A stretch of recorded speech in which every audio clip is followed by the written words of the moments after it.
ऐसे लीडर जो होते हैं ना, जो इतने पावरफुल होते हैं, वो ये लगता है कि नोबडी कैन डिमोलिश तो क्यों आया है। तो उसकी आंखों में जो था ना, वो भयभीत आइज थी, और उसमें एंगर थी, और उसमें वेंजेंस थी। Journalism is the first draft of history, then may I say that photo journalism is the first evidence of that history. जब मैंने उनकी आंखों में डिसअपॉइंटमेंट देखी तो मुझे बहुत बुरा लग रहा था। तो मैंने कहा यार क्या करूं। तो मैंने कहा पर खान साहब, मैं रसिक बड़ा अच्छा हूँ। 12:30 बजे बाल ठकरे कहते हैं मुझे कि रघु देखो, ये तो मेरा वाइन का टाइम है, now I want to have a cigar and a wine, you don't mind. मैंने दिल में सोचा मुझे और क्या चाहिए। हमारे ज़माने में ये थोड़ी इजाज़त थी कि हम चुन सकते हैं कि हमें क्या करना है। बड़ी ज़माना क्या था? वो ज़माना ये था कि हुक्म की तामील की जाती थी। जिस दिन डिजिटल आया और मैंने हाथ लगाया डिजिटल कैमरा पे, तो मेरी दुनिया बदल गई। ऐसे फोटोग्राफ्स के आने में ज़्यादा किसका होता है? जो व्यक्ति फ़ोटो खींच रहा है उसकी नज़रिया, या फिर वो क्षण जो आपको मिल रहे हैं उनका ज़्यादा होता है? सर ऐसा कब था ताजमहल? कल मैंने AI से यूं ही पूछा, यदि इतिहास जानना हो तो कैसे जाने? तो AI का जवाब था, किताब पढ़िए, किसी सयाने से पूछिए, म्यूज़ियम हो आइए, और एक चौथा विकल्प भी था कि उन तस्वीरों को देखिए जिनमें तारीख दर्ज है। 1839 में पहली फ़ोटो खींची गई थी दुनिया में, और उसके बाद 200 साल हो गए। द गार्जियन कहता है कि इस बीच एक आंकड़ा था, 5 ट्रिलियन फ़ोटोज़ ली जा चुकी हैं आज तक, 2019 तक। मगर ये तो तय है कि इन सभी फ़ोटोज़ में तारीख कैद नहीं है। कुछ ही तस्वीरें इतनी खुशकिस्मत होती हैं जिन्हें देखकर कहा जा सकता है कि वाह, इसमें तो इतिहास दर्ज हुआ है। हिंदुस्तान की यदि मैं बात करूं तो वो नज़र और वो कैमरा जिस शख्स के पास था, उनका नाम है पद्मश्री रघु राय। और आपका एक बहुत लंबा चौड़ा करियर रहा, और आपने क्या क्या नहीं देखा उसमें। रहा नहीं है। रहा अब तक और आगे है। प्लीज़। और मैं देख रहा था कि बांग्लादेशी शरणार्थियों की पीड़ा हो, वो आपने देखी। इंदिरा का चरमोत्कर्ष आपने देखा, फिर इंदिरा की हत्या भी देखी, भिंडरावाले का सम्मोहन देखा, भोपाल गैस की त्रासदी भी देखी, और नई सदी में प्रवेश करता भारत भी देखा, और अब भी देख रहे हैं। जी हाँ, है ना? आपका बहुत बहुत स्वागत है सर। शुक्रिया, धन्यवाद। और मैं जब ये कल्पना करता हूँ कि इतनी कम उम्र में किसी को पद्मश्री मिल गया, तो वो एक बोझ भी रहा होगा, एक जिम्मेदारी भी रही होगी। और उस उम्र में क्योंकि कम थी, तो कभी कभी थोड़ा सा ये तो लगता ही होगा कि अपने आसपास की फ्रेटर्निटी में देख के कि मुझे ही मिला है, मैं ही हूँ सिर्फ, मैं ही हूँ, है ना? नहीं। ओह गॉड। बल्कि मेरी ये हालत थी कि मैं अक्सर लेट पहुंचता था, इवन ऑन न्यूज़ इवेंट्स। तो एक दफ़े वहाँ के रशिया के प्राइम मिनिस्टर सोवियत यूनियन के कोसिगिन आने वाले थे, तो उनका प्लेन आके रुका है, और मैं आया हूँ, तब ट्रॉली होती थी बड़ी सी। तो एक मेरा दोस्त था बहुत शरारती, कहता लो आ गए हैं पद्मश्री। हैं कि तंज भी हो गया है तो। हाँ, इधर से प्लेन, उधर से। अरे मैंने कहा वही तो प्रिविलेज है कि I can forget anything and everything, why do you remind me of this, it doesn't matter now, it's over. वो देखिए उस मोमेंट में आपको अच्छा लगता है कि चल यार ये। लेकिन अच्छी बात ये थी कि पहली दफ़े फोटोग्राफी को रिकग्निशन दी गई थी, that was something very heartening for me. तो वो मुझे बड़ा अच्छा लगता था कि नाउ, अब जो देखिए जो आप कह रहे हैं ना कि 1839 में फर्स्ट फोटोग्राफ बनी थी, that was academy des Beaux Arts, academy of fine arts Paris, जहाँ पे आर्ट, लिटरेचर और म्यूज़िक को ऑनर किया जाता है एवरी ईयर इंटरनेशनली। और 1839 में वहाँ ही पहला कैमरा प्रेजेंट किया गया था एकेडमी ऑफ फाइन आर्ट्स में, और वहाँ उनकी फ़ोटोग्राफी की कलेक्शन बहुत बड़ी है। और उन्होंने 2019 में पहली दफ़े फोटोग्राफी को इंक्लूड किया as a fine art photography and the first recipient the first laureate photographer was nobody else but Raghu Rai तो आई वॉज सरप्राइज कि मतलब जहाँ पे हेनरी कार्टियर-ब्रेसों, मार्क रिबू ऐसे बड़े बड़े फोटोग्राफर और हमारे भाग्य में उन्होंने हमें बुला के हमें दिया। तो अच्छा है कि फ़ोटोग्राफी भी अब उस लेवल पे है दुनिया में, लेकिन भारत में तो लेवल तो सब लेवल अप हुआ बड़ा ना खिचड़ी से। उस पर तो मैं आऊँगा आपके कि जब आप इंस्टाग्राम स्क्रॉल करते हैं तो आपके मन में क्या क्या उभरता है फोटो? नहीं, मैं नहीं करता हूँ, ओह मैं ऐसा पाप नहीं करता। कभी तो हुई होगी दुर्घटना? नहीं, मेरे बच्चे लोग कर डालते हैं। तो कभी कभी कोई ख़ास रिस्पॉन्स आता तो कहते पापा आपको जवाब देना है, हमने कहा दे देंगे जवाब, लेकिन मैं नहीं छूता ऐसी चीज़ों को, क्योंकि जब ये वेबसाइट्स बनना भी everybody gets reduce to .com। अरे यार तो टेक्नोलॉजी, हालांकि जब जिस दिन डिजिटल आया और मैंने हाथ लगाया डिजिटल कैमरा पे तो मेरी दुनिया बदल गई। The instantaneous, quick, clean response you get to see right away. तो मैंने कहा ये तो कमाल हुई। तो मैंने कैमरा तो सीख लिया है लेकिन बाकी कुछ नहीं। लेकिन एक दौर था जब आप खुद तस्वीरें खींचते थे और दिल्ली के एक अंधेरे कमरे में खुद ही उनको आप प्रोसेस भी करते जी हाँ, बिल्कुल। इंडिया टुडे में हमारा डार्क रूम था और हर प्रिंट हम खुद बना के देते थे। बल्कि यहाँ तक मेरे जो साथी थे प्रशांत पंजियार, भवान सिंह, कभी कभी मैं कहता था यार नहीं यार ये टोनल वैल्यूज़ ठीक नहीं, ये कॉन्ट्रास्ट, मैं खुद उनके प्रिंट बनाता था, क्योंकि जैसा आप प्रिंट बना के देंगे उसके लगभग छपेगा। आप जब आपने शुरुआत की तो फोटोग्राफी में तो नहीं की थी, आप तो एक जगह नौकरी कर रहे थे। जी हाँ, actually my father was in irrigation department all his life. He was superintendent, means head of the administration department. पर उनके बॉस जो थे वो चीफ इंजीनियर थे। तो my father thought कि अगर मेरा बच्चा इंजीनियर बनेगा तो वो भी चीफ इंजीनियर बनेगा। तो हमारे ज़माने में ये थोड़ी इजाज़त थी कि हम चुन सकते हैं कि हमें क्या करना है बड़ी होके। ज़माना क्या था? वो ज़माना ये था कि हुक्म की तामील की जाती थी। ऑर्डर जगह और साल क्या थे सर? ये बेसिकली दिल्ली में ही थे इनिशियली, पाकिस्तान से पार्टीशन के बाद। फिर क्योंकि मेरे फादर इरिगेशन में थे तो पंजाब इरिगेशन में थे, तो हम पंजाब के सिटीज़ में ट्रैवल करते रहते थे। तो उन दिनों में लार्जर पंजाब होता था। तो कभी हम रोहतक में हैं, कभी अम्बाला में हैं, कभी शिमला में हैं, कभी कहीं, इस तरह से होता रहता था। तो मुझे इंजीनियरिंग करनी पड़ी। फिर मैंने गवर्नमेंट के साथ 1 साल गवर्नमेंट के साथ किया, जो 1 साल के लिए ही वो जॉब थी। फिर 1 साल के लिए आर्मी में किया एज अ ड्राइंग इंस्ट्रक्टर। फिर उसके बाद वो भी 1 साल के लिए थी। फिर मैं भाग के दिल्ली आ गया। मैंने कहा मेरे बस का नहीं, मन नहीं लगा। हाँ। मैं पढ़ रहा था आप नौकरी के बीच में से चले आते थे और खाना वाना खा के सो जाते थे। हाँ, नहीं ऐसा था ना, देखिए इरिगेशन डिपार्टमेंट जो कैनाल्स के किनारे होता था बिल्डिंग, और वहाँ पे खेत और लैंडस्केप और नहर चल रही है, सारा कुछ हो रहा है। तो जब लंच टाइम होता था मैं अपना लंच करके जी खेत में सो जाता था और कभी कभी ज़्यादा देर तक नींद आ जाती थी।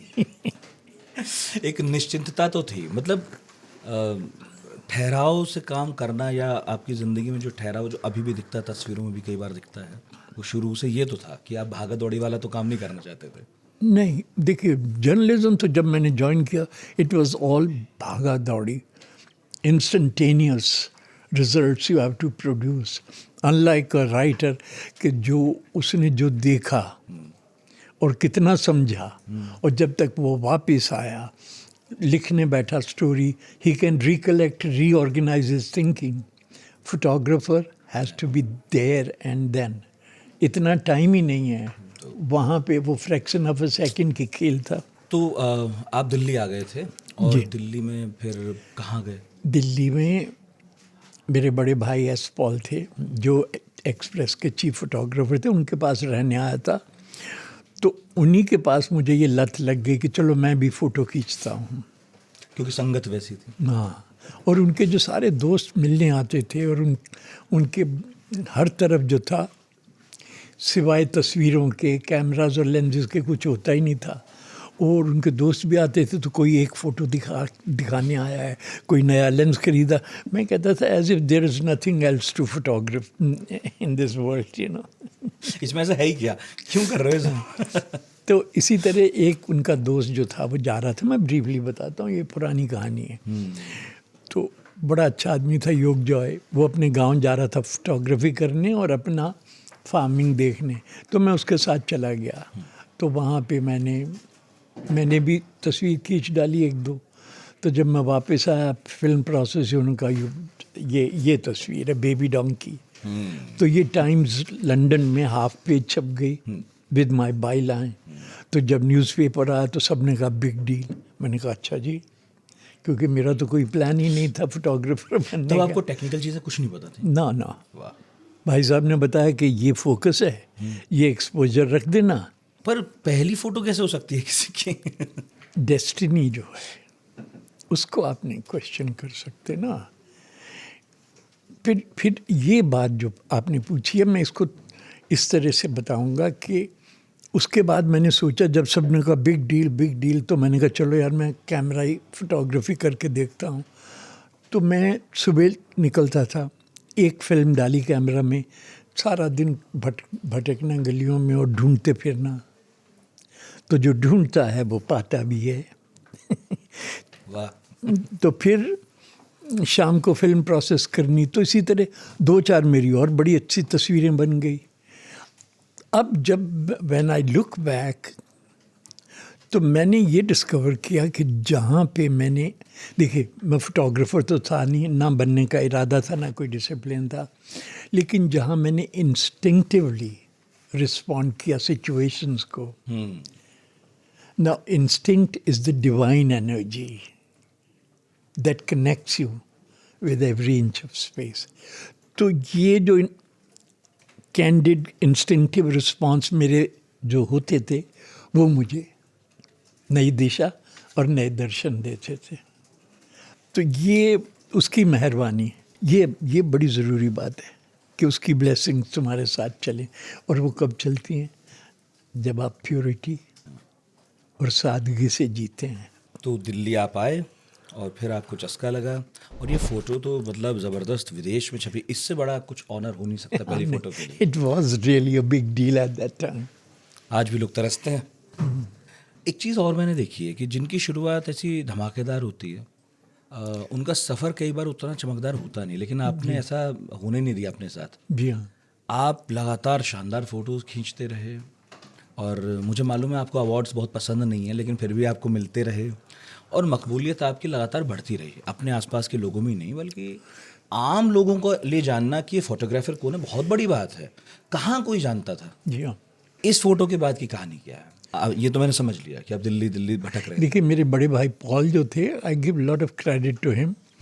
वो दीवाने थे, संगीत से भी प्यार है, पोइट्री से भी प्यार है, वेरी हैंडसम गाय। और वो दुनिया के मैगज़ीन और बुक्स मंगवाते थे। तो जो बड़े बड़े फोटोग्राफर्स की तस्वीरें उनमें होती थी, तो वो मुझे काफ़ी टिकल करती थी कि क्या यार, ये क्या मोमेंट है, ये क्या स्पेस है, ये क्या इमोशंस हैं। तो वो मेरे अंदर एक चैलेंज बनता था। तो देखिए मैंने 1 साल के अंदर जब क्लिक करना शुरू किया, तो 1 साल के अंदर मैं हिंदुस्तान टाइम्स की मुझे जॉब मिल गई। 1 साल के बाद मुझे स्टेट्समैन का चीफ फोटोग्राफर की जॉब मिल गई। जब स्टेट्समैन का चीफ फोटोग्राफर बना, तो एक तरफ पॉल एक्सप्रेस के चीफ फोटोग्राफर थे, दूसरी तरफ किशोर पारेख जो अमेरिका से फोटो जर्नलिज्म करके आए थे, वो हिंदुस्तान टाइम्स के थे। तो these were 2 big guys at that time. और मैं बच्चा था उनका, 10 साल छोटा उनसे। तो जब असाइनमेंट्स पे होते थे तो मेरे अंदर तूफान उठते थे कि साले देखूंगा। तो सच्चा करूँगा। तो भाई होगा तो घर में होगा। तो बड़ा मज़ा करते थे। तो कभी किशोर की तस्वीर अच्छी है दिन की, कभी मेरी अच्छी है, कभी पॉल की अच्छी है। तो इन दो के बीच में बड़े big guys you are sandwiched, इधर यू गेट क्रश्ड और you pop up. So that was the play that went on. अच्छा, भागा दौड़ी तो खूब होती है। अभी मैं शुरू में कह रहा था कि भले ही आपकी तबीयत वो ना रही हो शुरू में कि भाई मुझे ठहराव का काम करना है, मुझे सरकारी नौकरी की भागा दौड़ी नहीं चाहिए। नहीं, आप ठहराओ दूसरी दफ़े ला रहे। मैं आपको बात बताऊं, उस क्योस में, उस रश में, उस मैडनेस में, जहाँ सब भाग रहे हैं, आ रहे हैं, जा रहे हैं, प्राइम मिनिस्टर्स, आपको 2 मिनट मिलते हैं, इधर 2 मिनट मिलते हैं, उसी के अंदर आपको ठहराव लाना है अपनी स्पिरिट में, to be able to receive and perceive. इतना ही समय है। नेचर आपके लिए कुछ नया नहीं करने वाली। जब सबके लिए ये हो रहा है, you are part of it and you can't expect nature to behave differently for you.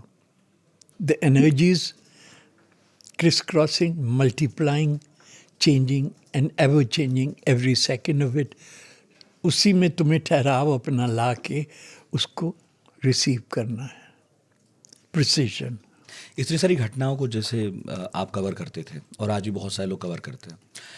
सुबह गए तो किसी नेता की बैठक कवर कर ली या किसी का आगमन कवर कर लिया विदेशी अतिथि का। दोपहर होते होते कहीं कोई हादसा हो गया, वो कवर कर लिया। और शाम होते होते फिर कुछ और ही रंग का कहीं कुछ कवर करके कोई घर लौटे। कल्चरल प्रोग्राम भी हो जाते थे। बिल्कुल, शाम होते होते। जी हाँ। इसमें एक फोटोग्राफर के लिए कितना ज़रूरी है कि वो अंदर से अपने आप को स्थिर रखे और अगले दिन इन मिक्स्ड इमोशंस को परे रख के फिर सुबह उठे, फिर नए इवेंट पे पहुंचे। वो है ना, दुनिया में हूँ, दुनिया का तलबगार नहीं हूँ, बाजार से निकला हूँ, खरीदार नहीं हूँ। और फिर दूसरी बात थी कि दास कबीर ने जैसी ओढ़ी, ज्यों की त्यों धर दी नीचो नरिया।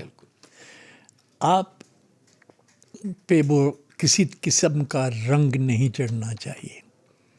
और journalism is a very very responsible profession. क्योंकि देखिए, ये कहा जाता था, अब तो नहीं कह सकते, कि honest journalism, good journalism is the first draft of history. अगर journalism is the first draft of history, then may I say that photojournalism is the first evidence of that history. बिल्कुल। Now, history, देखिए आजकल is being rewritten. Visual history cannot be rewritten. तो ये है sanctity मेरे profession की, and I have to maintain that, क्योंकि मैं उसका जवाबदाई हूँ, किसी मिनिस्टर या किसी और संस्था का नहीं, किसी एडिटर का नहीं। ये तो है। अच्छा, जब आप दिल्ली में काम कर रहे थे तो दिल्ली में होने वाली लगभग हर बड़ी गतिविधि को तो कवर करते ही होंगे। अरे, हम 3-3, 4-4 असाइनमेंट्स दिन में कर डालते थे कभी कभी। श्योर। क्या भागा दौड़ी होती होगी। जी हाँ। पर एक बात है ना कि देखिए, आपको रुकने का टाइम नहीं था आपके पास, सोचने का भी टाइम नहीं था। अब नहीं सोचना, ये जो एस्पेक्ट है बड़ा ज़रूरी है क्रिएटिव स्पिरिट में। क्रिएटिविटी में सोचा नहीं जाता, क्रिएटिविटी में इंस्टिंक्टिवली जिया जाता है इन दैट मोमेंट। तो ये जो है ना, सोच से आगे की बात है, फिलॉसफी से भी आगे की बात है। कैसे? देखिए कि you gone through some very intense experience, कि आप ऐसे एक्सपीरियंस से गुजरे हैं कि आपकी रियलाइजेशन, आपका माइंड, स्पिरिट सब जाग गए हैं। उसके बाद यू बिगिन टू थिंक कि अच्छा ये था, ये हुआ, then you philosophised, then you put it in words. तो पहले जीना और एक्सपीरियंस, रियलाइजेशन होती है, उसके बाद बातचीत होती है। तो जब नेचर डिवाइन आपको इतना समय नहीं देता है, तो ये देखो, फोटोग्राफी में ज़ेन बुद्धिज़्म में कहते हैं being here and now. Being here and now is a very amazing, simple, ordinary concept of daily life. पर फोटोग्राफी में हर सिचुएशन में if you are not here and now you lost it. जैसा मैं कह रहा था कि राइटर बाद में भी सोच के किसी से सुन के ऐड कर सकता है, हमारे पास तो इतना समय ही नहीं है। तो ये जो एक डिसिप्लिन, एक दीवानगी थी, एक सेंस ऑफ एक्सप्लोरेशन थी, और जब मैं वो एक्सप्लोरेशन से गुजर के आता था तो मेरे जिस्म में एक सेंसेशन सी रहती थी, एक करंट सी रहती थी। वाह यार, क्या मज़ा आया जीने का। आप कभी कभी आपके ऐसे एक्सपीरियंस होते ना, जब आप आंखें बंद करके कहते हैं क्या आनंदित था। हाँ। तो जब आपका अक्सर ऐसे आनंदित हो के आप जीने लगें, और क्या चाहिए आप। मगर मैं वही कह रहा था आपसे कि जब एक इतना क्रिएटिव इंसान होता है और भावनात्मक रूप से भी वो, मतलब वो एम्पैथी वाली भी बात होती है, और वो इतनी इमोशन से होके गुजरता है, तो भले उस वक्त ना महसूस करे, लेकिन बाद में शायद कुछ अवसाद, कुछ बोझ बढ़ता हो। जैसे आप भोपाल गैस कांड की मैं बात करूं, वही मशहूर और चर्चित फोटोग्राफ जिसमें वो छोटा बच्चा है, जी हाँ। है ना। तो आप तो अगले दिन चले गए थे और आपने सब कवर किया, आपके ही थ्रू देश ने देखा, दुनिया ने भी देखा। जी हाँ। मगर ठीक है, तब एक फ्लो में है आप। 2 दिन, 4 दिन, 8 दिन बाद जब घर लौटता है कोई और अकेले बैठता है रात को सोने से पहले, कभी तो भारीपन महसूस होता है? नहीं होता है? मतलब उसके कुछ तरीके तो होते हैं दूर नहीं, भारीपन, देखिए फ़र्क ये है कि वो हमने इंटेंस इमोशंस, वो इंटेंस पेन और सफरिंग देखी और पूरी कमिटमेंट से उसको कैप्चर किया और डिलीवर कर दिया। जब आप प्रेग्नेंट हुए उससे और आपने डिलीवर कर दिया, तो बोझ किस बात का। वो हमारा एक आर्टिस्ट दोस्त है, वो कहता है, हिम्मत शाह, कहता है तुम्हें किसने ये अधिकार दिया है कि तुम हिमालय से एक रॉक काट के ले आओ, अनलेस आप उस रॉक को हिमालय का एक्सपीरियंस दे दो। तो क्या बात है, this is what it is. मेरे दोस्त भी जो है ना, बड़े सारे आर्टिस्ट, म्यूजिशियंस, दीवाने लोग हैं, तो मैंने सबका रस पिया है। लेकिन संगीत आपको खासकर बहुत पसंद है। जी हाँ। है ना। क्या सुनते हैं? मैं, हमारे जो ग्रेट मास्टर्स हैं, अली अकबर खान साहब, 60s में मैंने उनका देश मल्हार सुना, और ना मैं अली अकबर को जानूं ना देश मल्हार को जानूं। और मैं जब एक अच्छा म्यूज़िक सुनता था तो फिर मैं उसे बारों बार सुनता था, और फिर आधी रात को अकेले बैठ के सुनना, ताकि वो रगों में रच जाए, वो रिदम, वो क्रिएटिव एक्सप्रेशन। मैं जब अली अकबर खान साहब को फ़ोटोग्राफ करने गया कैलिफोर्निया में, तो उन्होंने मुझे अपने वहाँ ठहराया और शाम को कहने लगे चलो घर चलते हैं, हम आपके लिए अच्छा खाना बनाएंगे, नॉन वेज। मैंने कहा चलिए। तो खान साहब इधर चिकन बना रहे हैं, उधर शिवाज रीगल डाल के ला रहे हैं, कह रहे हैं क्या संगीत सुनेंगे। तो मैंने कहा खान साहब, आप इतने सालों से हमसे दूर हैं, आपने यूरोप और अमेरिका में इतने कॉन्सर्ट दिए हैं, तो जो आप सोचते हैं आपके बहुत बढ़िया कॉन्सर्ट्स से, उनमें से कुछ सुना दीजिए। तो कहने लगे कि अच्छा ठीक है। तो उन्होंने राग मारू बिहाग लगाया। तो फिर मेरी तरफ मुड़ के पूछते हैं, आप रागों के बारे में तो जानते होंगे। मेरी तो हवा निकल गई। तो मैंने कहा खान साहब ऐसा है कि थोड़े से राग, जैसे भैरवी है, मालकौंस है, ऐसे ऐसे राग मैं जानता हूँ, पर मुझे स्वरों का ज्ञान नहीं है। तो उनके चेहरे पे बड़ी डिसअपॉइंटमेंट आंखों में दिखाई दी। मैं फोटोग्राफर हूँ, तो मैंने आंखों में देखी उनके चेहरे पे डिसअपॉइंटमेंट कि इतना बड़ा ये आदमी यहाँ पे फ़ोटो खींचने आ गया और जानता नहीं स्वरों के बारे में। तो जब मैंने उनकी आंखों में डिसअपॉइंटमेंट देखी तो मुझे बहुत बुरा लग रहा था। तो मैंने कहा यार क्या करूं। तो मैंने कहा पर खान साहब, मैं रसिक बड़ा अच्छा हूं। जब आप ये कहते हैं कि मैं रसिक बड़ा अच्छा हूं, you are making a huge statement in front of a great master. तो अब उनकी आंखें ऐसे खुली कि मतलब कैसे। तो ये सब एक्सप्रेशन से एक्सचेंज हो रहा है। तो उनकी आंखें ऐसे खुली कि अच्छा रसिक है। तो मैंने कहा खान साहब मैंने पहली बार 60s में आपका देश मल्हार LP ख़रीदा जब मेरी नई नई जॉब लगी थी। तो मैंने एक रिकॉर्ड प्लेयर ख़रीदा, कुछ LP ख़रीदे। तो मैंने कहा मैं आपका देश मल्हार दिन रात सुनता रहा। एक रात मैं अकेले बैठे सुन रहा था देश मल्हार। तो सुनते सुनते मेरे दिल से आवाज़ आई कि खान साहब ये तो पूर्ण सत्य है आपका जो आप हमें दर्शा रहे हैं। तो तब खान साहब के चेहरे पे एक छोटी सी स्माइल आई। तो खैर ब्रीफली तो जब डिनर विनर हो गया बाहर निकले तो मैंने देखा उनके वहाँ कंस्ट्रक्शन चल रही थी। मैंने कहा खान साहब ये क्या कर रहे हैं? कहती ऊपर साउंड प्रूफ कमरा बना रहा हूँ और उन चांदनी रातों में मैं वहाँ बैठ के बजाया करूँगा। तो फिर मेरे कंधे पे हाथ रख के कहते हैं और अगर सच्चा सुर लग गया तो तुम्हें भी सुनाऊंगा।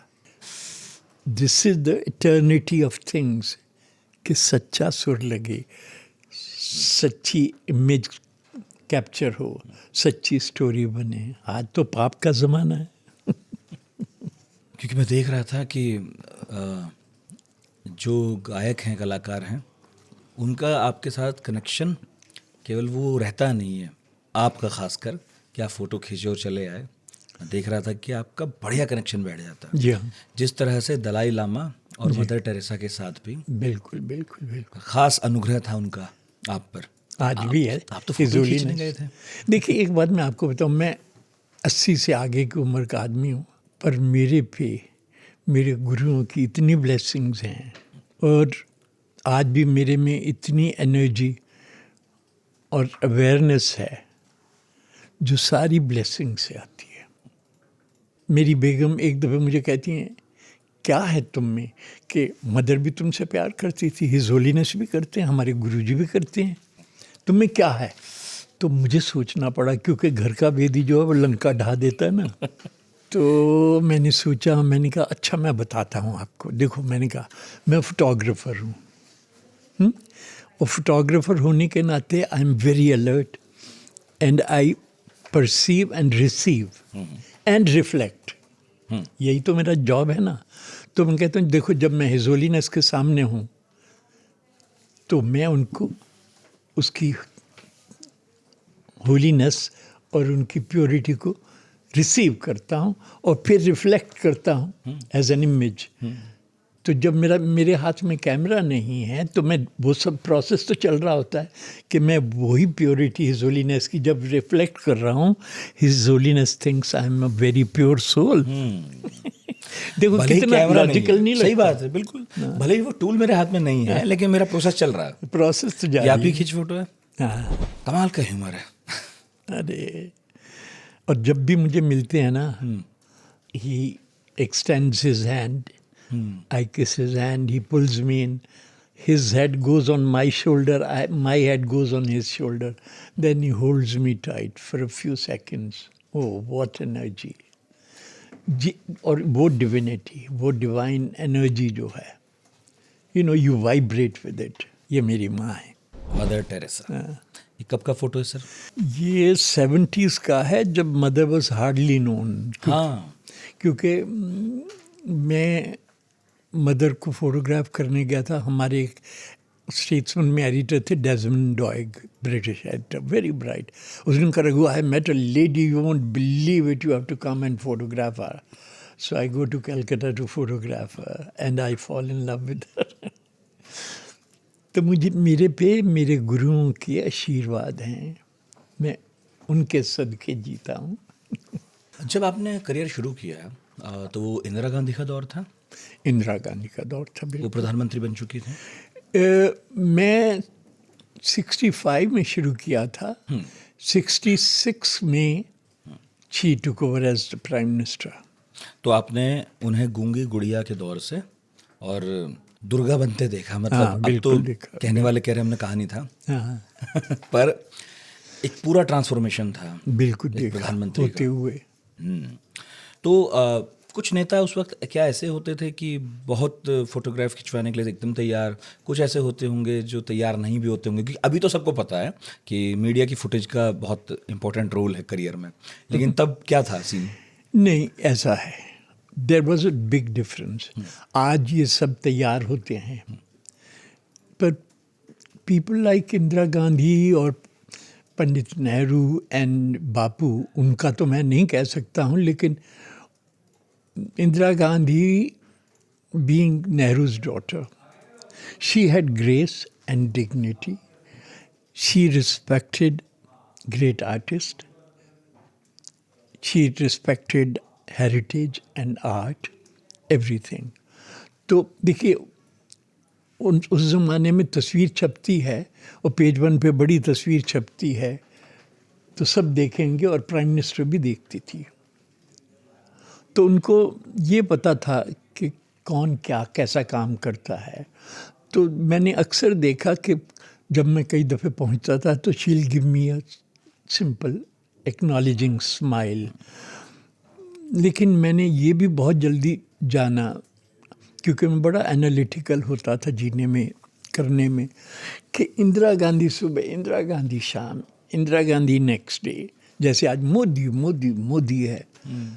तो मैंने ये सोचा कि अगर कोई विदेशी या कोई गांव वाला जो नहीं जानता इस तस्वीर में ये कौन लेडी है, क्योंकि न्यूज़पेपर में और मैगज़ीन में every story dies a daily death or a weekly death. Today it's important, tomorrow you move on to something else. मैंने late 60s, early 70s में मैंने ये डिस्कवर किया कि मेरी तस्वीर जो इंदिरा गांधी की हो, किसी लीडर की हो, अगर लोग नहीं जानते ये कौन है, क्या मेरी तस्वीर में इतनी इमोशन और इतना करंट है that it can speak for itself without knowing who the person is. And that's why my political pictures are still alive today. And that's why that documentation is a visual history of that time, you know. ये बात सही है कि अगर आप ना भी जाने ये पात्र कौन है इस तस्वीर में, फिर भी वो तस्वीर आपको पसंद आ रही है, इसका मतलब तस्वीर बोल फिर भी वो आपसे बात कर ले एक इमोशनल लेवल पे, तो बात तो होगी ना। सवाल तो बात किए ना, तो होगा। क्या कमाल का पेशा है ये कि आपका काम प्रधानमंत्री भी जानता हो। वो तो है। लेकिन दुश्मनी भी तो जाती है उससे। जानते तो आजकल भी हैं, पर दे आर नॉट व्हाटएवर। लेकिन मैं कह रहा था उससे दुश्मनियां भी तो हो जाती होंगी। कई बार ऐसे फोटो खिंच जाते होंगे कि अगले दिन नाराजगी भरे फोन आते होंगे संपादक को या आपको। बिल्कुल नहीं, जब इंदिरा गांधी एक टाइम पे बहुत सारी रीशफल्स कर रही थी, कैबिनेट रीशफल्स, तो अरुण पुरी मुझे कहने लगा, यार रघु क्या करें। मैंने कहा ऐसा करते हैं, मैं उन दिनों जो सिनेमा पोस्टर्स पेंट करते थे ना पुरानी दिल्ली में, मैं वहाँ जाता था। तो मैंने कहा यार ऐसा करते हैं, एक सिनेमा पोस्टर पेंट करने वाले को बुलाते हैं और इंदिरा गांधी का बड़ा सा नाम 8 फीट बाई 10 फीट का उसे बनवाते हैं पेंटिंग। और जब वो बालों पे आएगा तो वहाँ पे बाल जो है ना, वो जो ग्रे पैच लाती थी, so he is touching up the grey patch. तो रीशफल है, लेकिन सब कुछ वही है। थोड़ा इधर ग्रे कर दिया, थोड़ा उधर ग्रे कर दिया। So Arun was also very excited, यार इट्स अ ग्रैंड आइडिया। क्या प्रतीकात्मक है। पर हमारा जो रुझान था ये कि हम जर्नलिज्म में हैं, and our approach should be journalistic. That was very important. उस वक्त कौन से नेता थे जो बड़े शौक से तस्वीर खिंचवाते थे? सभी ठीक ठाक थे, हम्बल थे सब।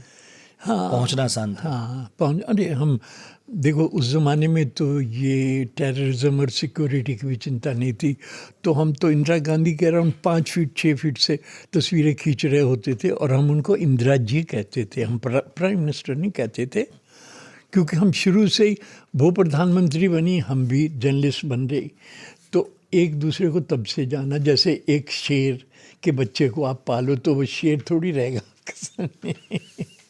भाई सबका अपना काम है, वो अपना कर रही थी, आप अपना कर रहे थे। अपना कर रहे थे। ये तस्वीर कहाँ नहीं दिखती है? ये तस्वीर जो है, देखिए, they said she was the only one who has the balls. तो मैं I was spending a day with उचक उचक के देख रही public. a day with the prime minister, हाँ? तो इन्होंने मुझे अपने पार्लियामेंट ऑफिस में बुलाया, तो मैं बजाय साइड से फोटो खींचने के मैं इंदिरा जी के पीछे खड़ा हो गया। वाह। और ये सारे, ताकि ये सब चेहरे आए जो इंतज़ार में हैं इंदिरा के, द पावर शी यील्डेड। तो इंदिरा जी मुझे मुड़ के कहती हैं, चिट्ठी मत पढ़ना मेरी। मैंने कहा इंदिरा जी, जब मैं फोटोग्राफी करता हूँ ना, मैं ओवरऑल देखता हूँ, मैं माइन्यूट नहीं आता। लेटर की डिटेल्स नहीं पढ़ता। और ये तस्वीर दिखाती है कि बॉस कौन है। और Yeah. किसी ने कहा था इसका ऐसा रूपांतरण कि इस कमरे में एक ही मर्द है, हाँ बिल्कुल, है ना। हालांकि ये भाषा के हिसाब से खराब बात है कहनी, लेकिन अच्छा, लेकिन एक बात और भी है, आप जानते थे ना, जो इंदिरा जी का वो था पीए, आप धवन की बात कर रहे हो। हाँ आर के धवन। ये धवन है, और उसके चेहरे पे देखिए कितनी एक्सपेक्टेशन है कि साइन हुआ, अभी साइन हुआ। आर के धवन साहब उस वक्त नाक मुंह कान सब थे इंदिरा के। बिल्कुल। हाँ, मतलब इंदिरा के आसपास जाना, देखना, बात करना, और आपकी कुछ तस्वीरें घर में भी हैं उनके, है ना। और तब इतने कैमरास तो थे नहीं, तो लोगों को नहीं मालूम था कि नेता अपने घर में किस तरह रहते हैं, उतने सारे इंटरव्यूज़ भी नहीं होते थे। किस तरह की गृहस्थी थी वो, जिसमें राजीव भी थे, सोनिया भी थी, राहुल भी थे, प्रियंका भी थी, इंदिरा भी थी। जो घर में भी जब मैंने उनके साथ एक दिन बिताया था, very informal, very easy, very affectionate, तो इतनी सिंपल सा था सारा। देखिए आज जो है, जो डिस्कोर्स आप पार्लियामेंट में टीवीज़ पे देखते हैं और इनको सुनते हैं बोलते हुए, और जो भाषाओं का इस्तेमाल करते हैं, अरे वो ज़माना बिल्कुल अलग था। अब तो सब पाप लगता है। शब्दों का इस्तेमाल जो आजकल लीडर करते हैं एक दूसरे के खिलाफ, पाप लगता है। उस रोज़ जब आप उनके घर पर थे और सुबह से शाम तक आप उन्हें फोटोग्राफ ले रहे थे, इंदिरा को तो हम जानते थे, लेकिन क्या कोई पात्र घर का आप पर कुछ खुला? जैसे राहुल थे, वहीं छोटे बच्चे थे, सोनिया थी जिन्हें भी राजनीति में आना था, राजीव थे, उनको भी आना ही था तब। नहीं, राजीव तब he was very simple decent guy. क्या पढ़ा आपने उस घर के बारे में? राजीव खुद फोटोग्राफी में इंटरेस्टेड था, ही वॉज वेरी प्लीज्ड, तो he was almost literally performing, picking up Rahul and creating some energy, some movement, all that, and अच्छा था, it was very nice। ये फोटो था? हाँ, ये और भी तस्वीर है जिसमें राहुल को ऐसे उठा के, और इंदिरा जी भी बैठी हैं, सोनिया बैठी हैं, और भी हैं। कभी झगड़ा हुआ अपने संपादक से? बहुत। अरुणपुरी से पूछना, खुशवंत सिंह से पूछना, कुलदीप नायर, सबसे। और लेकिन एक बात है, कुलदीप नायर, अरुणपुरी मेरे सोलमेट, बहुत करीबी हैं मेरे। अरुण आज भी जानता है, because this was the last publication I had worked for so closely. तो बहुत झगड़े होते थे, लेकिन झगड़े क्या थे, सीधे प्रोफेशनल अंडरस्टैंडिंग और मिसअंडरस्टैंडिंग, और टॉकिंग अबाउट द स्पेस। कई बार एक धर्म संकट सा नहीं होता है कि हमें एक असाइनमेंट मिला, हमने किया, और अब हमसे ऊपर वाला तय करता है कि ये किसी काम का है कि नहीं आगे, और कई बार हम उसके लिए अड़ जाते हैं कि जी हाँ, नहीं साहब ना वो तो आज तो मेरी चलेगी। नहीं, वो तो चलती तो मेरी ही थी। हाँ। एक दफ़ा बहुत झगड़ा हो गया, मैंने कहा अरुण तू एडिटर है, अगर तू कहे मैं एडिटर हूँ, अपनी मर्जी करनी तो कर ले। पर वो बहुत, ही बस, let me tell you, very considerate, very understanding. अच्छा बता दे तुझे क्या चाहिए, मैंने कहा ये लगाओ, फुल पेज लगेगी। कहते ठीक है जाओ। देखो तरीका भी होना चाहिए ना, यू कांट शो दादागिरी। मैंने उसे कह दिया तू एडिटर है, तू कर ले। फिर तब उसको भी बुरा लगा कि यहाँ तो फंस गए। फिर इंदिरा का एक लंबा दौर, और उसके अंदर बहुत सारे उतार चढ़ाव, भिंडरावाला, उसके बाद गोल्डन टेम्पल और इंदिरा की हत्या। आप तीनों मौक़ों पर थे। जी हाँ, ये फ़ोटो आखिरी फ़ोटो है? बिल्कुल। ये तो हमने इसको प्रॉपरली नहीं छापा। इंडिया टुडे, तब मैं इंडिया टुडे में था, और महीने में हम एक दफ़े जाते थे, शेखर गुप्ता और मैं जाते थे ज़्यादातर। तो बिंडन वाले को के साथ हमारा क्लोज कांटेक्ट था। तो जब हमें पता चला कि army has taken over and there is possibility of an action against Bhindranwale and his man. तो मैं गया वहाँ पे गोल्डन टेम्पल के अंदर। तो जो इसके एड्स, जो बड़े इसके लोग थे, उनसे मिला। उन्होंने कहा वो तो अकाल तख्त में है, कोई नहीं मिल सकता। तब तक भिंडनवाले जो थे वो अकाल तख्त में चला गया था ऑल बाय हिमसेल्फ। और बाकी लोग जो थे वो जो उनकी बिल्डिंग थी, जो मेन जो इसकी अकाली दल की, टॉप फ्लोर पे वो लोग रहते थे। तो मैंने कहा भाई मुझे तो चलना है। तो उनमें से एक जो था भिंडनवाले का लेफ्टिनेंट, ही न्यू कि Bhindranwale also liked me and he agreed to do many things for me when we will go. पहले भी आपकी मुलाकात होती रहती थी? हाँ, photographs महीने में एक होते थे, दफ़े जाते रहते थे। हाँ। तो वो मुझे ले गया अकाल तख्त, नॉक किया, कौन है? तो उसने बताया मैं हूँ। वो अपना नाम लिया, दरवाज़ा खोला, तो मुझे देख के कहता तू क्यों आया है? तो उसकी आंखों में जो था ना, वो भयभीत आइज थी, और उसमें एंगर थी, और उसमें वेंजेंस थी। तो मैंने कहा पाजी, I keep meeting you every month. मैंने कहा ऐसा कैसे हो सकता है कि आप यहाँ अकेले हो और मैं आपको मिलने नहीं आऊँ? You know that emotional bit of what ever की जाना है, वट डू यू वांट? मैंने कहा मैं आपकी थोड़ी फ़ोटो बना लूँ। So I was the only one, the last picture of Bhindranwale inside Akal तख्त।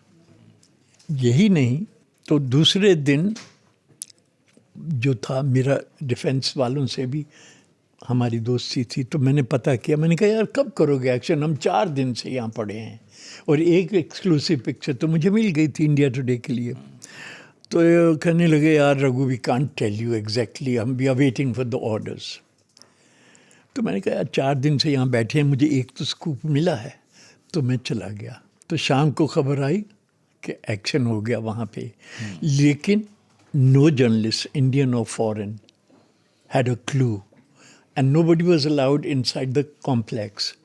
ये तो मेरे पर्सनल कॉन्टेक्ट से मैं भिंडनवाले को भी फोटो। तो उसके बाद आई फेल्ट वेरी बैड। पर नेक्स्ट डे किसी अखबार में किसी जगह कोई तस्वीर नहीं थी, कुछ विजुअल्स नहीं थे, सिर्फ कहानियाँ थी। तो ये 2-3 हफ्ते शायद चला, मतलब ऑपरेशन ब्लू स्टार के बाद उन्होंने बंद कर दिया पब्लिक के लिए। तो फिर उसके बाद कई हफ्ते तक nobody was allowed to go in and take pictures because damaged Akal Takht, bullet marks here, bullet marks there. तो मैंने अरुण को कहा, मैंने कहा अरुण यार let me go and try. He says जा। तो मैं वहाँ पहुँचा अमृतसर। अब वहाँ पे कमाल की बात ये थी कि going there once a month was good contact and relationship around the area. तो मैं बग़ैर कैमरा के Harmandir, it was open to public, पर वो तलाशी लेते थे। Army was guarding the gates, तलाशी लेते थे, कोई कुछ नहीं ले जा सकता। You can take a round, you can take ओ मचा एंड कम बैक। तो मैंने देखा, पहले दिन जाके मैं घूम आया और मैंने अकाल तख्त देखा, मैंने हरमंदर साहब की उधर की दीवारें देखी, बुलेट से चिनी हुई, जहाँ भी देखो कुछ ना कुछ दिखाई देता है। मैंने कब मारे गए। तो फिर जिस होटल में मैं ठहरा था, मैंने उनसे पूछा कि आपके पास कोई कैमरा है, क्योंकि मेरे कैमरा तो बड़े बड़े प्रोफेशनल थे। तो उन्होंने मुझे एक छोटा सा कैमरा दिया विद अ फिक्स लेंस, कहते ये है। मैंने कहा वेरी गुड। मैंने क्लिक करके देखा, it was in working condition. तो मैं दूसरे दिन मैंने क्या किया, मैंने हार खरीदे फूलों के, एक कपड़े का झोला खरीदा। तो इतना सा वो कैमरा था, तो 20 हार ऐसे उसको लपेट दिया और वो थैले में डाल दिया। और 2 बंदे होटल के, रिट्स होटल के, मैं उनको साथ लेके गया। तो वहाँ पे एंट्रेंस पे वो सोल्जर्स खड़े थे, क्या है इसमें? मैंने कहा देख लीजिए, खोलो। मैंने खोला, उसने अंदर हाथ डाला, ऐसे ऐसे ऐसे, वो इतने फूल थे अंदर, इतना सा कैमरा पहुँचा नहीं हाथ। तो उन्होंने कहा जाओ। अंदर गए। पहले तो मैं अकाल तख्त भयभीत मतलब होती है ना एक फीलिंग, ऐसा लगता था बाप रे यार। तो एक बंदा मेरे लेफ्ट पे खड़ा होता था, एक राइट पे। मैंने एक्सपोजर और डिस्टेंस सेट किए हुए थे। तो मैं कैमरा निकालता था, क्लिक करता था, 2 कैमरा वापस बैग में। इसी तरह जहाँ जहाँ था मैंने सारे एक फिल्म एक्सपोज करके हमने 14 पेज का इंडिया टुडे में कवर स्टोरी कर दी। दूसरे दिन अरुण पुरी को डिफेंस से फ़ोन आया, who allowed them to take these pictures, क्योंकि nobody was allowed and we had the scoop. हाँ, क्योंकि सरकार चाहती थी किसी को मालूम ही ना चले अंदर कितना नुकसान हुआ। तब तक वो they were restoring the place, you know. हाँ, जी हाँ। लेकिन अभी भी वहाँ पर गोलियों के निशान मौजूद हैं। तो वो तस्वीर बहुत मशहूर है, वो भी देखी हमने, जिसमें लोग खड़े हैं और ऐसे सब देख और रहे हैं। ऊपर की तरफ देख रहे हैं। आपने पीछे से उस फोटो को खींचा है। इंदिरा गांधी की हत्या का दिन, उस दिन आप कहाँ थे? दिल्ली में ही थे। अच्छा। पहली बात तो ये कि जब खबर मिली तो हमने कहा यार ऐसा कैसे हो सकता है। देखो ऐसे लीडर जो होते हैं ना, जो इतने पावरफुल होते हैं, वो ये लगता है कि nobody can demolish them। सख्त जान है। हाँ, तो फिर हम then we had to follow. और तब तक उनकी बॉडी जो थी प्रेसिडेंट हाउस में, राष्ट्रपति भवन में लाके वाज लाइंग इन स्टेट। बड़े बड़े लीडर्स, बड़े बड़े कलाकार, फिल्म स्टार्स आ रहे थे, जा रहे थे, फॉरेन डिग्नेटरीज। और एक अच्छी बात ये होती थी हमारे ज़माने में कि सिक्योरिटी जो थी प्राइम मिनिस्टर की, वो सब से हमने बड़ी अच्छी बना के रखी हुई थी। और उनको भी पता था कि यार ये मेहनती और बड़े प्यार से फ़ोटो खींचता है, तो वो थोड़ा सा अपना शोल्डर परे कर लेते थे कि आ जा यार। इतने में ही काम हो जाता था। मैं कहते यार मुझे 2 मिनट भी नहीं लगेंगे, आ जा आ जा। Like this we used to work. So I could get very close to any situation. एक अच्छा फोटो खींचने के लिए कितनी बार क्लिक करना पड़ता है? नहीं, मैं आपको बताऊं। अरे बाप रे, मैं आपको बताऊं, जब बीटल्स इंडिया में आए तब मैं स्टेट्स ऑन में था। और सईद नकवी और मैं, हम ऋषिकेश गए। वहाँ पे उन्होंने भी जैसे बेंडन वाले के टाइम पे सब जर्नलिस्ट होटल्स में बंद किए हुए थे, they were not allowed to move. तो वहाँ उसका महर्षि का आश्रम का गेस्ट हाउस था बहुत बड़ा। हम सारे 25-30 जर्नलिस्ट, इंडियन फॉरेन, सारे सुबह से वहाँ तक बंद थे। पर सईद नकवी बड़ा तेज़ आदमी था, वो हमारे साथ प्रेस के साथ नहीं आया। उसने जाके अपना स्टोरी घड़ी कि मैं महर्षि का डिसाइपल हूँ, मैं दिल्ली से आया हूँ। तो उन्होंने उसको अंदर ले जाके साथ वाले उसमें डाल दिया, तो आश्रम में। तो 4 बज गए थे शाम के, सुबह से गए हुए हम वहाँ। तो 4:30 बजे मुझे मैसेज आता है कि there is a possibility Sayeed का। तो ये मैं सर्दियों में, आपने शायद देखा होगा, बड़ा सा चोगा पहनता हूँ, वुलन। तो मैंने सोचा कि यार ये तो जो कह रहा है कुछ तो है इसमें। तो मैंने क्या किया, एक जूम लेंस लगा के बैग वहीं दूसरे फोटोग्राफर्स के पास छोड़ा और ऊपर मेरा चोगा, एक्सपोजर सेट, मैं गया। तो वो जो लेके मुझे आया था, उनको वहाँ का आश्रम के स्टाफ का, वो भी पास खड़ा था। तो जब वो थोड़ा सा हटा तो सईद ने मुझे इशारा किया, वो देख। मैं क्या देखता हूँ, उस तरफ पेड़ के नीचे महर्षि जो हैं बड़े से आसन पे बैठे हैं, नीचे सामने चारों बीटल्स और वो एक्ट्रेस थी कौन सी, मिया फारो, वो सब बैठे हैं। मैंने कहा बाप रे। और वो खड़ा है थोड़ी दूर पे उनका वहाँ का आश्रम वाला। मैंने कहा क्या करूं? कहता सोच सोच सोच। तो हम खड़े हैं, ऐसे ही गुफ्तगू करे जा रहे हैं फजूल की। तो मुझे आइडिया लगा, मैंने कहा भाई साहब, उसको मैंने कहा जो उनके वहाँ का था आदमी, मैंने कहा सुबह से बहुत प्यास लगी है, 1 गिलास पानी चाहिए। तो वो पानी लेने का साथ ही कमरा था। तो मैंने एक्सपोजर तो सेट किया हुआ था, पर फिर भी चेक करना था, मैं इतना चल के आया था। तो मैंने देखा एक्सपोजर फिर से सेट किया और देखा कि अब ठीक है। तब तक वो पानी लेके आ गया, तो मैंने जल्दी से पानी पिया। मैंने कहा भाई साहब एक और तो वो एक लेने गया, मैंने एक क्लिक किया और वो आ गया। अरे एक क्लिक, और वो हमसे बहुत दूर थे। हाँ, अब उसमें फोकस होना, और लगभग शाम का टाइम, अब वो हमारे साथ चिपक गया। तो क्या करें, तो सही पूछता हो गया। मैंने कहा आई थिंक हो गया है, चलें। मैंने कहा चलो। तो मैं वापस गया, मैंने अपना बैग लिया फोटोग्राफर से, जो बाकी जर्नलिस्ट से।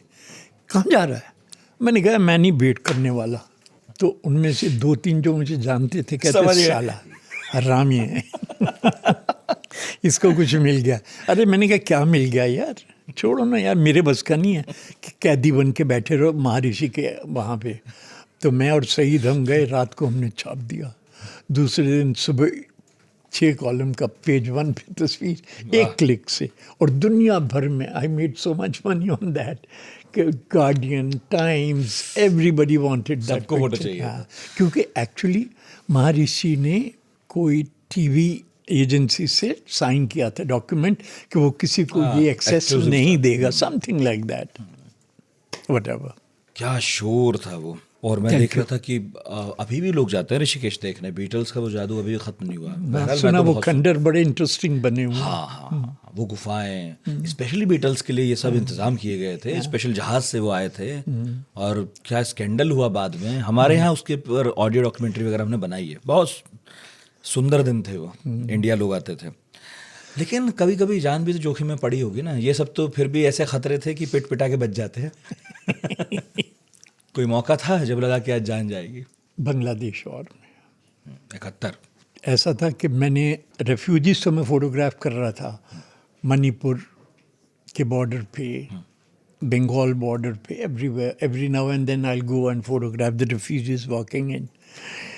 जब हमारी इंडियन आर्मी अंदर चली गई विदाउट अनाउंसमेंट, तो तब तो अंदर जाने का मतलब नहीं था unless you have the permission. So defence ministry से मैंने परमिशन ली, उन्होंने मुझे कैप्टन असाइन किया। तो हमने खुलना सेक्टर, जहाँ पे पाकिस्तान आर्मी विथड्रॉ कर रही थी, वो मुझे उस तरफ ले गया। And we were moving up and they were withdrawing. तो होता है आर्मी में एक first column is the column that attacks the enemy with the tank and soldiers. तो हम उस टैंक के साथ, सोल्जर्स के साथ हम वहाँ पहुँचे। अब पाकिस्तान आर्मी विथड्रॉ करे जा रही थी, पर उनको तो टेरेन और लैंडस्केप का पता था कि वो कहाँ से कर रहे हैं।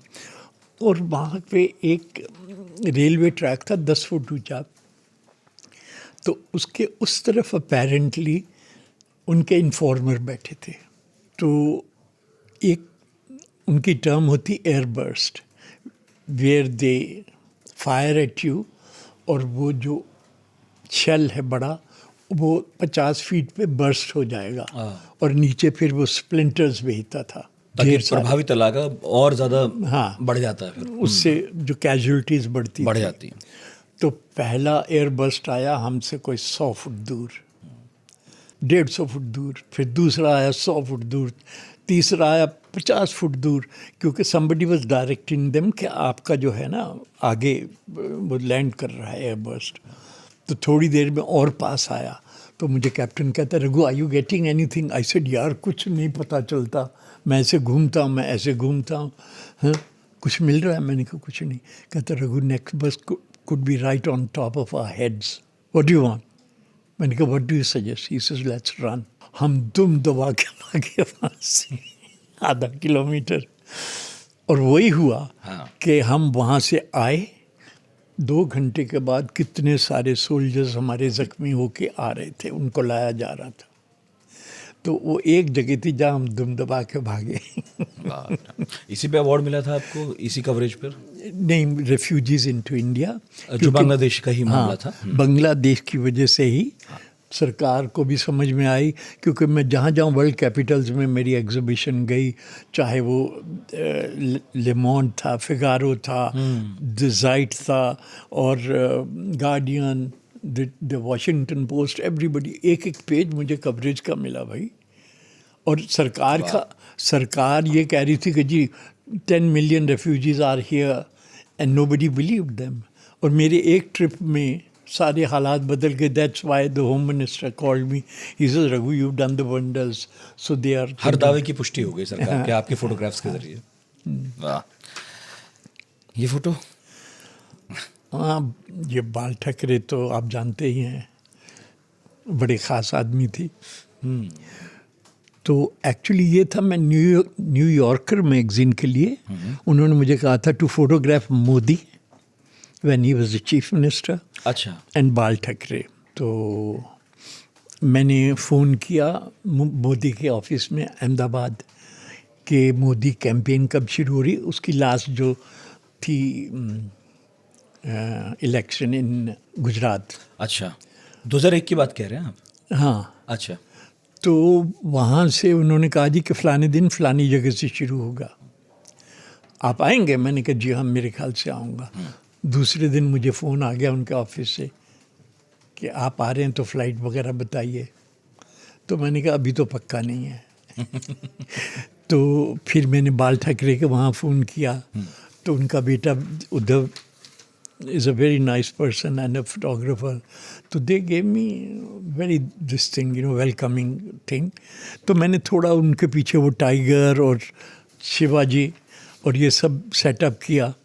तो करते करते 12 बज गए, 12:30 बज गए। तो what was so nice कि 12:30 बजे बाल ठाकरे कहते हैं मुझे कि रघु देखो ये तो मेरा वाइन का टाइम है, now I want to have a cigar and a wine, you don't mind. मैंने दिल में सोचा मुझे और क्या चाहिए। बहुत अच्छे एलिमेंट्स खुद ही जोड़ दिए। तो अब उन्होंने बड़ा सा सिगार सुलगाया, धुएं निकल रहे हैं और उनका वाइन ग्लास है। This is what we published in New Yorker magazine. इस बात का फ़ायदा कभी मिलता है कि जब आपको बड़े अवार्ड्स मिल जाएं, आपको सब लोग जानते हों, तो इसका भी फ़ायदा तो बहुत मिलता है। देखिए, बहुत सारी जगहों पे जहाँ पे एक्सेस मुश्किल होती है, बहुत सारे लोग आपको पहचान लेते हैं। तो वो आपको कुछ ना कुछ तो, देखो इतना तो होता ही है दुनिया में, थोड़ी इज्जत तो बनती है ना स्पेस में, जब आपका काम पहचाना जाता है। लेकिन वो जो हम बाल ठाकरे की बात जो कर रहे थे, अब ये देखिए कि वो बाल ठाकरे जिनका विराट रूप और जिनके बारे में परसेप्शन लोगों के बिल्कुल अलग हैं, किसी ने नहीं जाना होगा कि वो सिगार और वाइन पीते हैं। तो जब मुझे ये उन्होंने बताया तो मैंने बड़ा धीरे से उसको हज़म किया कि कहीं मेरे चेहरे पे एक्साइटमेंट नहीं आए और वो चौंक ना जाए। और वो पकड़ भी लेंगे। वो कार्टूनिस्ट भी थे, नेता भी थे। वाह। एक और फोटो है, किसी व्यक्ति ने इतनी खूबसूरती से सोचा होगा कि इतना अच्छा फ्रेम आएगा, इतना अच्छा लगूंगा मैं, और इस फोटो के मायने ही कुछ और निकले। अरे बाप रे। जियाउल हक। देखिए, आपको पता जियाउल हक, उसने जुल्फ़कार अली भुट्टो को फांसी लगा दिया, बिल्कुल, बेनज़ीर को जेल में डाल दिया। तो हम टाइम मैगज़ीन के लिए स्टोरी कर रहे थे। तो टाइम मैगज़ीन के कॉरेस्पॉन्डेंट थे डीन ब्रालिस। वो और हम दोनों इनके वहाँ गए जियाउल हक के पास। तो मैं थोड़ा हट के देखता हूँ ज़िंदगी। मुझसे कोई प्रेम दिखाए जब भी डाले तो मैं उसकी स्पिरिट में जाना चाहता हूँ। तो Dean Brelis at the end of the story he says, Raghu, isn't he a wonderful person? I said, you must be crazy. Did you see his eyes? तो जब when he was talking and his eyes went up and his teeth showed up, I said, जालिम का बच्चा साला। पाकिस्तान में ही थे आप तब? हाँ। अच्छा, कमाल की बात ये कि फिर टाइम मैगजीन के लिए मैं इसके फ्यूनरल पे भी गया था। हाँ। तो मैंने क्या किया कि his body, of course body का पीस, बॉडी तो मिली ही नहीं। हाँ, तो जो भी था उसका जो भी इकट्ठा किया था उसमें वो ऊपर थी काफ़ी एक ट्रॉले पे, और नीचे से हम जर्नलिस्ट फोटोग्राफर चल रहे थे। तो मैंने कहा यार इतने लोग इकट्ठे हो रहे हैं और सामने ड्रामे हो रहे हैं, तो मैंने कहा बात नहीं बनती। मैं धीरे धीरे ट्रॉले पे चढ़ गया। तो एक पुलिस ऑफिसर, अब देखिए यहाँ होता ना तो मुझे घसीट के नीचे फेंक देते। मुझे कहते भाई जान आप क्या कर रहे हैं, आप ऊपर चढ़ गए। अरे मैंने कहा भाई साहब एक मिनट। मैं जल्दी से क्लिक किया और नीचे उतरा। मैंने कहा माफ़ कीजिएगा। तो मैं अपना काम करके आ गया। और जो मैं आपको बात बताने वाला हूँ, तो पाकिस्तानी जर्नलिस्ट कहते हैं इसकी कब्र पे लिखा जाएगा here he lies in pieces. Pieces, हाँ। क्या, पर मैंने सुना इतना, जुल्फ़िकार अली भुट्टो, आपने तो अभी हम यही बात कर रहे थे, आप ब्रेक ले रहे थे कि हम वो घटनाएं पढ़ रहे हैं और आपने वो घटनाएं देखी हैं, उनको जिया हूँ। जिया है आपने, तो आप मतलब इतिहास छूते हुए यहाँ तक पहुँचे हैं। जी हाँ। जुल्फ़िकार अली भुट्टो के बारे में मैंने जितना पढ़ा तो ये था कि जब वो बात करते थे तो मुँह लेते थे, और ये मुँहने की जो क्षमता थी उसे के चलते जो है ज़िया उल हक की बात मैं कह रहा हूँ, भुट्टो ने इन्हें आउट ऑफ 10 प्रमोशन दिया। और फिर आगे चल के अमेरिका को मोह लिया इन्होंने, और वो ग्रेट गेम करते रहे अफगानिस्तान के साथ। आपके साथ मुलाकात हुई तो क्या बात हुई थी, किस तरह के व्यक्ति लग रहे थे? पकड़ तो लिया आपने स्पिरिट, लेकिन जुल्फ़िकार अली नहीं है, ये ज़िया उल हक जी। देखिए माफ़ कीजिए, बहुत सारे लीडर आज ऐसे ही हैं, मीठे पर मैनिपुलेटर और भयानक आइज रखते हैं। कि जर्नलिज्म में हैंडआउट्स तो छोड़िए, सरकारी ऑर्डर्स तो छोड़िए, एक लीडर, पॉलिटिकल लीडर क्या बोलता है, he could be speaking great philosophy which is borrowed from some book, but journalism वो नहीं है कि उन्होंने ये कहा। जर्नलिज्म ये है कि उसकी आंखें, उसकी body language is it aligned with what he's saying, yet or these are borrowed words. This is what you have to gauge. तो वो मदर टेरेसा जो थी, एक दफ़े मुझे उन्होंने ईस्टर डे पे पकड़ लिया कि मैं सिस्टर के वहाँ, जहाँ कन्फेशन हो रहे थे, मैं सिस्टर्स के वहाँ घुस गया जहाँ पे men are not allowed. तो the senior sister said, who's allowed you to come here? I said, mother. So she says, come with me. तो मैं जैसे कहते हैं ना, कान पकड़ के मुझे मदर के पास ले गई। Mother, look at him, what he was doing. तो अब मदर को मैंने ये तो नहीं पूछा था कि कन्फेशन की मैं फोटो खींचूं। तो मैंने कहा mother, you see, when we make confession, it is something very precious and very humane. She says, yes. I said, a sister was making a confession which was looking so beautiful. And also, mother, when I take pictures, I am not a man or a woman. I'm a photographer. She says, all right. तो ये देखिए, ये भाषा जो है ना, चेहरे की पढ़ना, ये पहला काम अच्छे जर्नलिस्ट का होना चाहिए, फोटोग्राफर का। उससे मुझे वो वाकया याद आया, आपका ही कहा हुआ कि इंदिरा जब वोट मांग रही थीं और आप लौटे तो आपने कहा कि वो कह रही है देना पड़ेगा मुझे, नहीं देंगे तो मैं ये कर दूंगी, मैं छीन लूंगी। तो कुलदीप नायर कहता है ऐसे कैसे बोल सकती हैं? मैंने कहा बोल नहीं रही, this was the spirit of things. और कहता फिर, मैंने कहा दे आर लूजिंग। तो जब वो मैंने पिक्चर बनाई थी जो मिसेस गांधी के पोस्टर वाली, यस, तो कहता रघु अगर वो नहीं हारी हम दोनों जेल में बैठे होंगे। मैंने कहा I am telling you this is my instinctive reading, जो मैंने इतने दिन घूम के देखा है। कुलदीप नैयर तो जा भी चुके थे। नहीं, Kuldeep was much better editor than many others, ये बात आपको बता दूँ। He dared a lot.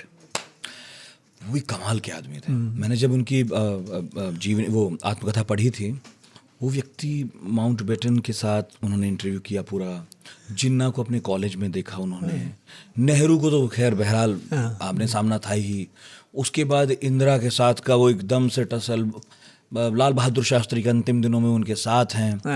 क्या जर्नी है उनकी, बहुत बड़ी जर्नी थी, ज़बरदस्त लोग हैं। मतलब अब मैं सोचता हूँ जब आप जैसे लोग साथ बैठते होंगे क्या माहौल होगा, क्या बातें होती होंगी किसी इतिहासकार के लिए। एक तो बात पता है क्या, देखिए वरदान। खुशवंत सिंह है, कुलदीप नायर खुशवंत है, सिंह। इवन निहाल सिंह वगैरह, Yes. उनके साथ जब गुफ्तगू होती थी ना तो बहुत कुछ और जानने को मिलता था जो हमारे पास नहीं था। तो वो सब ग्रहण करना जो है बड़ा ज़रूरी है। एक फोटो और है जो मैंने यहाँ लोगों को दिखाई, तो वो लगभग सबने देखी हुई है। आप उस फोटो की कहानी बताते भी हैं, मैं चाहूँगा थोड़ी सी हमें बताएं। दादू सत्यजीत Yes. रे। हाँ, ग्रेट। हाँ। देखो, very few people have made me touch their feet.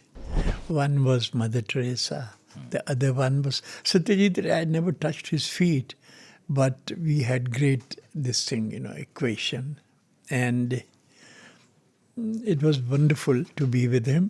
ये हमने क्या होता था जब इंडिया टुडे में कुछ बड़े न्यूज़ इवेंट्स और कुछ खास नहीं हो रहा, तो then we'll pick up a topic, choose a story which is wholesome and meaningful, where everybody will be interested. So this was my suggestion that we do a cover story on Satyajit Ray. So everybody said, everybody knows about Satyajit Ray. I said, not the way we would like to. तो तब मैं गया था उनके, तो he was shooting घोरे बायरे। हाँ, वाह। तो ये एक सीक्वेंस की शूटिंग ख़त्म हुई, तो Ray was a very stylish grand guy, तो he lit his pipe and he was relaxing on the bed where the heroine was sitting. Yes. So he lit his pipe and he was smoking. So I took some pictures from front. Then I took a round around the bed. पीछे आ गए उनके। पीछे आया तो मैंने देखा कि जो इनकी लाइटिंग के शेडोज पड़ रहे थे, जो कर्टन्स थे और जो स्पेस क्रिएट हो रही थी, was far more interesting than the frontal shot. तो अब हम इनको मानिक दा बुलाते थे प्यार से, तो he was facing the other side. तो तब तक एक दिन साथ रह के मुझे भी थोड़ी आदत हो गई, तो मैंने कहा Manik da please look here. So he turns his face and this is the picture I take. क्या कमाल की फोटो है। अच्छा, आपसे सवाल पहले ही पूछा था और मैं भी बहुत बार सोचता था कि मैं पूछूंगा किसी फोटो जर्नलिस्ट से, इसमें हाथ ऐसे फोटोग्राफ्स के आने में ज़्यादा किसका होता है? जो व्यक्ति फ़ोटो खींच रहा है उसकी नज़रिया, या फिर वो क्षण जो आपको मिल रहे हैं उनका ज़्यादा होता है? दोनों मिला के होता है, क्षण भी हो और नज़रिया भी बने कि आप कैच कर लें उस क्षण को। और स्पेस में। हाँ, being here and now, here is the space and now is the moment. और राइटफुल स्पेस में अगर आप नहीं रखते हैं तो it can look interesting but not great. The space you have to belong to that space larger than. जैसे अमृता प्रीतम थी, वो भी बड़ी लाजवाब थी। अरे वाह, पंजाबी की पोइटेस। यस, अमृता प्रीतम याद आई मुझे। तो मुझे एक दिन पूछती हैं, कहती हैं रघु जी हमारा मैगजीन है, आपको इंटरव्यू करना है। मैंने कहा ज़रूर करेंगे। तो मुझे कहती हैं रघु जी ये बताइए आप कितनी तस्वीरें खींचते हैं और उनमें से कितनी अच्छी आती हैं, और उनसे मेरा बहुत प्रेम था। तो मैंने कहा अमृता जी आप दिन में कितने इंसानों को मिलती हैं और कितनों के दर्शन पाती हैं? कहती वाह वाह वाह वाह, हो गया ना। तो दर्शन पाना इज इन टोटलिटी, वाह sir, totality of things and experience. Sir ऐसा कब था ताजमहल? ये था 70s में। हाँ। फिर 80s में जो था, ताज के पीछे जो रेलवे ट्रैक आता था, फिर जो थे उन्होंने पोल्यूशन की वजह से, इसके स्मोक और शंटिंग की वजह से, और जो वाइब्रेशंस होती हैं, even vibrations of a big train and engine running and vibrating is not supposed to be good for an ancient monument and especially as one of the wonders of the world. तो जब ये तस्वीर हमारी छपी थी तो तब उनको लगा कि यार ये तो कुछ सीरियस मामला है। सच में देख के लगता। और ये क्या है? ये ऐसा है, कि ताजमहल के पीछे नदी है जी। और जो गर्मियों में अक्सर एक ट्रिकल रह जाती है। अच्छा। वैसे तो किसी दूसरे फोटोग्राफर ने मुझे ये कहा कि ये स्कल तुमने रखी थी। हाँ, मैंने कहा हाँ, मैंने अपनी स्कल निकाली थी और रखी थी। मैंने कहा मेरी स्कल के मेरे भेजे में इतनी समझ होती तो मैं तो कमाल करता। कैसे निकाल दूँ स्कल? तो ऐसा था कि मैं शूट करके गांव से आ रहा था, शाम हो गई थी, तो मैंने क्योंकि जब पानी रिसीड हो जाता है रिवर्स का तो नीचे जो भी कुछ बचा है वो सामने दिखाई देने लगता। तो लगता जाहिर था कि बच्चे खेल रहे होंगे मटका, या किसी ने, हो सकता कोई तांत्रिक को मटका भी पड़ा है, स्कल भी पड़ी है। But for me it was something very visually different, relating to the Shahjahan Mumtaz, the era gone by, whatever. ये देख रहे हैं आप अपने फोटोग्राफ्स? शास्त्री को भी बहुत करीब से आपने खींचा? नहीं, ज़्यादा नहीं, क्योंकि जब तक मैं एक्टिव हुआ तो शास्त्री जी चल बसे थे।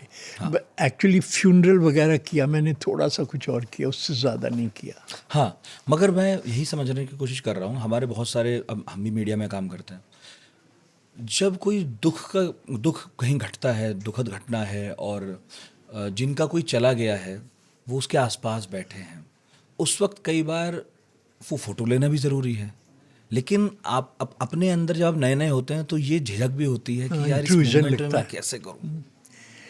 नहीं, लेकिन देखिए ऐसा है, दो बातें हैं। एक तो ये कि in this public situation where there are army officials and the family. Yes. They've already, changed the atmosphere. क्योंकि वैसे ही पब्लिक फिगर है। हाँ, तो उसमें यही है कि but then I used a telephoto so that I don't go very close to them. क्योंकि इतनी शर्म तो रखनी पड़ती है ना, that you don't invade their grief, that kind of space and experience. ये ज़रूरी है। ये फ़ोटो मुझे बहुत खूबसूरत लगी, ये छोटा सा इसमें प्रिंट है, क्या कमाल का फ़ोटो है। कोई ये कह रहा था स्कल निकाल के रख दी, इसे तो नहीं आप बैठा सकते थे। नहीं, ऐसा था कि जब मैं दिल्ली बुक कर रहा था तो मैं जामा मस्जिद एरिया में, जब ख़ास काम नहीं होते थे न्यूज़पेपर मैगज़ीन का, तो मैं गली गली भटकता था यार, ढूंढता फिरता था, क्योंकि मैंने सुना था गालिब जो थे बहुत भटकते थे, बहुत घूमते थे, और कहते हैं वो बहुत लिखते थे, और सुबह होने तक ज़्यादातर अपनी 80% पोइट्री फाड़ के फेंक देते थे। तो कुछ एक बातें मैंने उनसे ये सीखी हैं। तो मैं भी उनके गलियों में भटकता था। तो एक वहाँ पे मिर्ज़ा सईद थे जो एमएलए थे वहाँ के, उस इलाके के, मतलब टोपी पहनी हुई और सफ़ेद पोश थे। एक दिन मैं जामा मस्जिद की गली में खड़ा था, कहते हुजूर आपको हम अक्सर देखते हैं यहाँ फ़ोटो खींचते, क्या कर रहे हैं आप? मैंने कहा वैसे तो मैं दिल्ली पे बुक कर रहा हूँ, लेकिन भटकना मेरी आदत हो गई है। तो कहता चलिए हम भी आपको भटका के लाते हैं ऐसी जगह कि आप खुश हो जाएंगे। तो वो मुझे, जो जामा मस्जिद के सामने से गली जाती है ऊपर और फिर वो रिज आ जाती थोड़ी सी जी, तो उन्होंने कहा हमारा घर वहाँ ऊपर है। मैंने कहा वाह वाह सुभान अल्लाह, ये तो कमाल होगी। तो वो मुझे अपने घर ले गए। तो उनकी छतों पे जाके मैंने देखा कि पतंगे उड़ रही थी। तो अगस्त का महीना था, तो पतंगों की तस्वीरें खींची, पीछे जामा मस्जिद है, पुराना शहर है। तो 2-3 घंटे में उनके वहाँ छतों से तस्वीरें खींचता रहा। तो ये सब डिफरेंट था मेरे लिए, लेकिन मेरी अंतरात्मा खुश नहीं थी। मैंने कहा यार मैंने इतना टाइम लगाया, कुछ पाया नहीं। तो जब अंधेरा लगभग हो गया तो हम उनकी सीढ़ियों से उतर रहे थे, तो मैंने दूर देखा उनके पड़ोस में शाम हो गई थी, तो अंदर एक लेडी नमाज पढ़ रही थी, पीछे जामा मस्जिद थी और काले बादल ऐसे आ गए। तो फिर मैंने जल्दी से वो क्लिक किया। मैंने कहा वाह, the divine always takes care. अब ये जो है ये नेचर के गिफ्ट हैं, डिवाइन गिफ्ट्स हैं, जो कभी कभी when you are at it, you are available and you are waiting for it, then the divine provides it.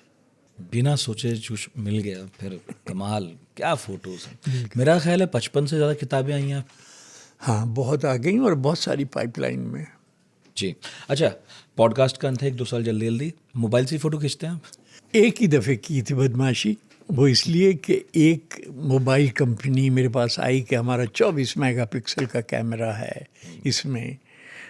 तब 24 मेगापिक्सल इसमें सेल फोन में नहीं होते थे। बड़ी बात थी। तो मैंने कहा सो व्हाट, मैंने कहा 24 मेगापिक्सल तो है, पर there must be a tiny mini sensor, उसमें 24 घुसेड़ दिए आपने। तो उन्होंने कहा सर यू ट्राई। मैंने क्लिक किया, नीचे ट्रैफिक जा रहा था, लोग, मैंने उसको अपनी बड़ी स्क्रीन पे, आई मैक की बड़ी स्क्रीन पे देखा, वेरी गुड क्वालिटी। मैंने कहा यार wonderful, it's very good quality and sharp. अच्छा, सेल फोन में ये होता है ना कि कोई वहाँ आपको फोकस एक्सपोजर कुछ नहीं करना, सिर्फ क्लिक करना है। तो उन्होंने कहा what can you do for us? I said we can do a book on India. तो हमने बुक भी की सेल फोन से और एग्जीबिशन भी की, because they were paying me handsomely.